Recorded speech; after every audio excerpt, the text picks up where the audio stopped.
আসসালামু আলাইকুম।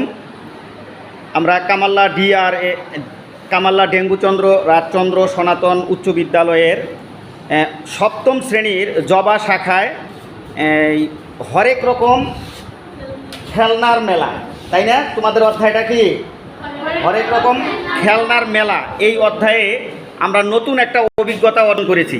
যে অভিজ্ঞতা, সেই অভিজ্ঞতা হলো কি খেলনার নৌকা তৈরি। তা খেলনার নতুন কোনো জিনিস উদ্ভাবনের আনন্দই আসলে আলাদা, তাই নয় কি? আচ্ছা, আমরা এই যে তোমার হাতে দেখতে পাচ্ছি নতুন একটা কি খেলনা নৌকা। তো এই খেলনা নৌকাটা তুমি কিভাবে বানাইছো একটু বিস্তারিত বর্ণনা করো। বসো বসো বসে বলো। হরেক রকম খেলনা মেলা এই সেশন থেকে আমরা একটি খেলনা নৌকা তৈরি করছি। খেলনা নৌকা তৈরি করতে আমার যে যন্ত্রপাতি হচ্ছে সেগুলো হচ্ছে একটি খালি প্লাস্টিকের বোতল, দুইটি কাঠি এবং দুটি চামচ, এবং কিছু রাবার ব্যান্ড। দুটি চামচ কেটে জোড়া লাগলে এবং বোতলের দুই পাশে দুইটি লাঠি রাবার দিয়ে ভালোভাবে বিছিয়ে দিয়েছি। তারপর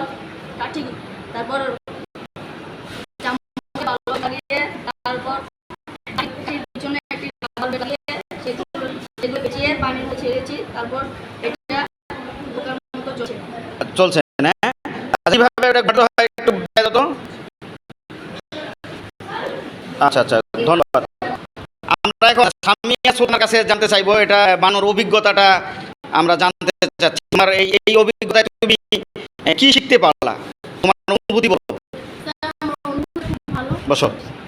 হ্যাঁ, অনুভূতি খুব ভালো লেগেছে। আমি খেলনার অধ্যায় থেকে স্যার আমি এই যে নৌকা বানানো শিখছি। নৌকা বানাতে আমার যে উপকরণগুলো লেগেছে, প্রথমে একটা খালি বোতল নিয়েছি, তারপর দুইটা পাটাকি, তারপর কিছু রাবার ব্যান্ড আর দুইটা চামচ লেগেছে। প্রথমে আমি বোতলের পাশে পাটকাঠিগুলো। তুমি কিভাবে বানাইছো একটু বলো। প্রথমে আমি প্লাস্টিকের বোতল নিয়েছি, তারপর কিছু কাঠকাঠি নিয়েছি, তারপর দুটো পাটকাঠি, তাই না? প্লাস্টিকের চামচ নিয়েছি, চামচগুলো সুতা দিয়ে পেঁচিয়ে নিয়েছি, তারপর দুটা কাঠি সুতা দিয়ে পেঁচিয়ে নিয়েছি, তারপর চামচগুলো এই সুতাটা দিয়ে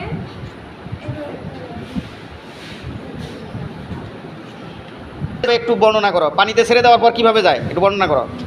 হ্যাঁ, পানিতে ছেড়ে দেওয়ার পরে হ্যাঁ এটা ঘুরাও। হ্যাঁ, ঘুরাও। হ্যাঁ,